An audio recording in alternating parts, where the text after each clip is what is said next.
You don't need to be into tech to know the most buzzworthy word over the past few months is ChatGPT. It's a what's called generative AI chatbot. So it uses artificial intelligence, and it has amassed hundreds of millions of users since it debuted in late November. Love it or loathe it, you can expect to hear a lot more about this kind of technology going forward. And so who better to chat with about AI as a tool for work or play than Cisco, the Silicon Valley-based tech conglomerate that makes much of the gear used to power the internet today. Thrilled to have on the show for the first time, Jeetu Patel, Executive Vice President and General Manager of Security and Collaboration at Cisco. Welcome to the show, Jeetu. Great to chat with you.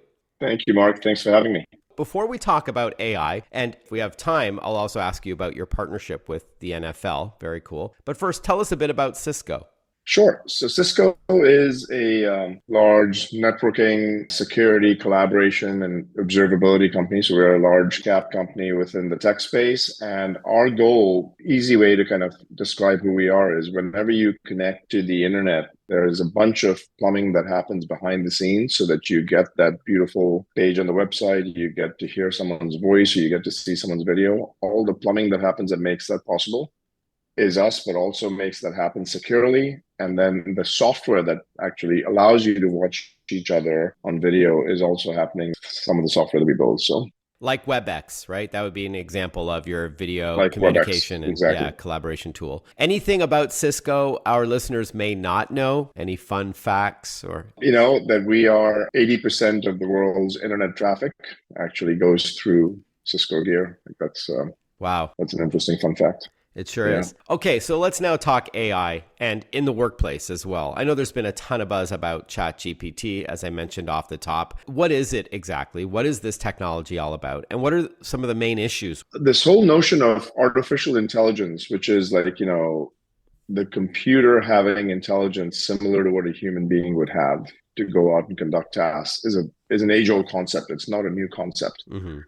But there was a step function improvement that happened with ChatGPT. And the reason for that is they fundamentally showed people in an easy way the ability to understand language and reason as a machine took things and possibilities to the next level, where you could ask a question and the computer would answer it. You could ask for reasoning and the computer would know what you were trying to look for. And this wasn't something that was being indexed across a large amount of corpus of data where you could just aggregate the information. The beauty about ChatGPT is artificial intelligence in the future that's most underestimated is it's going to create original insight that the human corpus of knowledge did not have. And so there will be new ideas that get generated from machines that humans did not generate. And that, I think, completely changes the way that you can start to think about the potential that artificial intelligence will have and the impact it has on humanity. Now, by the way, there's going to be great things that happen with this, but there's also a lot of downside that could happen with it. So you have to make sure that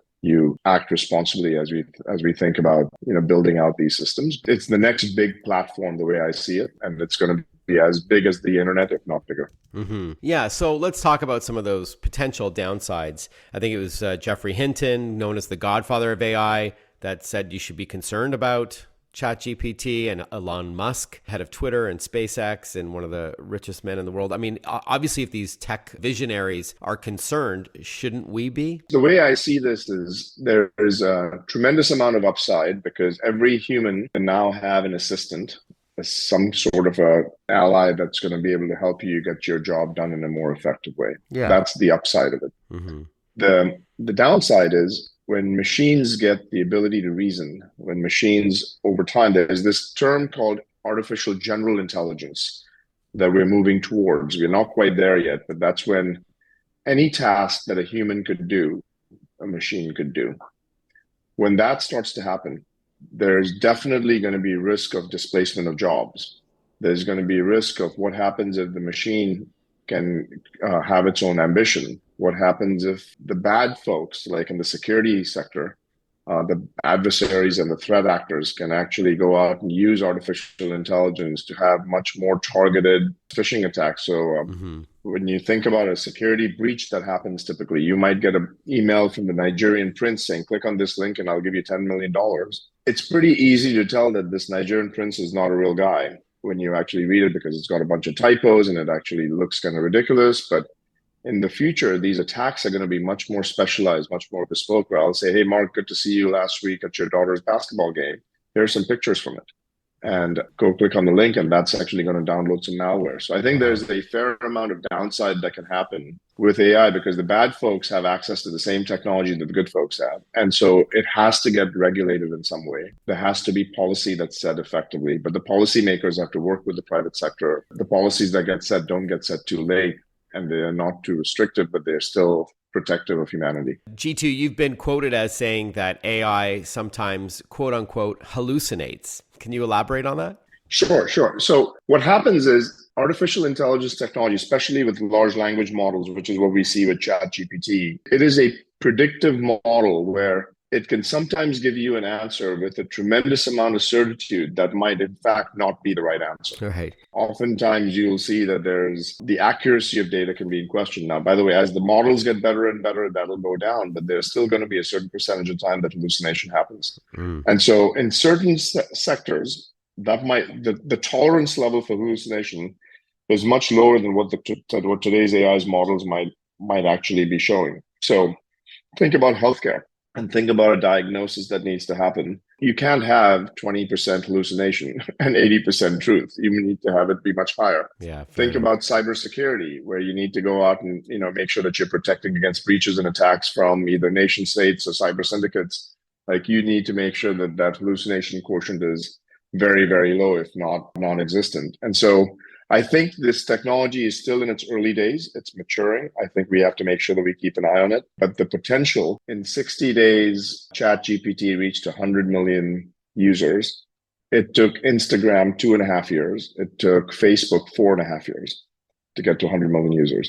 So when you start thinking about the level of interest that this has generated, it's very correlated with the level of value that this could provide potentially, but there are risks to it, and those risks have to be taken seriously. One of the challenges that the tech community has always had in the past is we have thought about this from a very zero-sum game perspective. Whenever there's a new innovation that happens, there's always going to be some collateral damage and disruption, and you just have to deal with it. I don't think we can think about that this way in this particular instance, because if there were job displacements, they could be pretty profound. And so you have to think about those in mind. If there are security breaches, they could be pretty profound to critical infrastructure. And you have to think about those things in mind. And so having the right level of public-private partnership for setting policy, for making sure that there's regulation that allows humanity to remain safe while being productive, I think is going to be pretty important. Very interesting. We're chatting with Jeetu Patel. He's EVP and GM of Security and Collaboration at Cisco.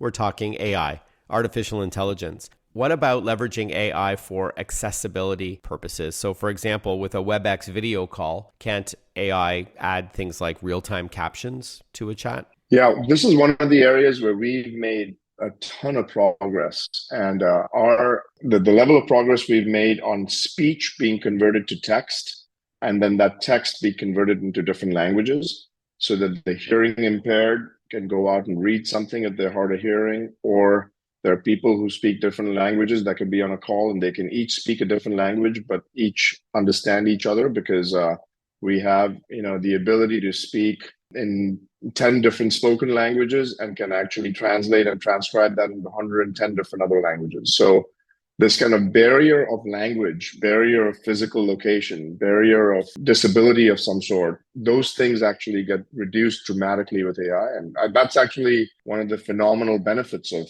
these kind of technologies is they make lives easier to live for the folks that have a disability. I love that. Tech as a facilitator or leveling the playing field for everybody. Before I let you go, as I alluded to earlier, Jeetu, tell us about the partnership with Cisco and the NFL. Absolutely. So we are lucky to have customers like the NFL. And, when you start thinking about how connectivity works and how people are able to go out and make sure that the infrastructure to go out and have millions of people view a game is done in a seamless manner where people don't even think about it Cisco is behind the scenes working hard to make sure that that happens, but also how you can actually prevent security breaches from happening. And so, by the way, artificial intelligence will be one of the core parts of the underlying fabric of every single technology that we work on. And specifically, if you think about something like cybersecurity, we have now gotten to volumes of attacks from adversaries and threat actors that are at such large scale and proportion and sophistication that you no longer can deal with this at human scale. You have to deal with it at machine scale. And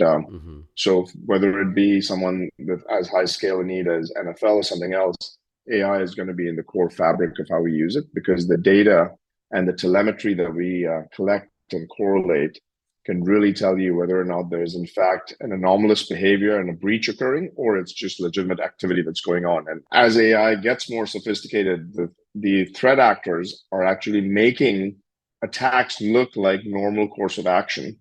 And so what we have to do is make the cyber defenses even more sophisticated to make sure that we can detect when there's an attack versus just a normal course of action that's going on.